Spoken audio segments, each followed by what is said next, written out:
Dahil araw ng Lunes, mas matindi ang naging epekto sa daloy ng trapiko ng ikalawang araw ng protesta sa EDSA People Power Monument kung saan dumalong ilang politiko at retiradong sundalo.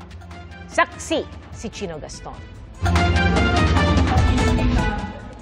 Tanghali, nagsimula ang programa na hindi natinag kahit ang bahagyang umulan dakong alas 2 ng hapon. Bukod sa mga miyembro ng UPI na mga retiradong sundalo, may mga dumaluring politiko. Ipinakita rin sa programa ang mga videos ni dating Congressman Zaldico na nagdidiin sa papel umano ni Pangulong Bongbong Marcos at dating House Speaker Martin Romualdez sa katiwalian sa flood control projects. Hindi raw bibigyan dignidad ng Pangulo ang mga aligasyon ni Ko, habang si Romualdez naniniwalang walang bigat sa korte ang mga sinabi ni Ko. Umaga pa lang tukod na ang trapiko sa northbound ng EDSA simula sa kanto nito at ng White Plains Avenue hanggang sa EDSA Mandaluyong.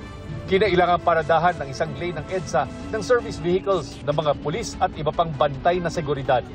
May rerouting din dahil sarado ang bahagi ng White Plains Avenue mula sa Corinthian Gardens hanggang EDSA. Mas matindi ang epekto sa trapiko ngayon kumpara sa unang araw ng pagtitipon dito ng United People's Initiative o UPI.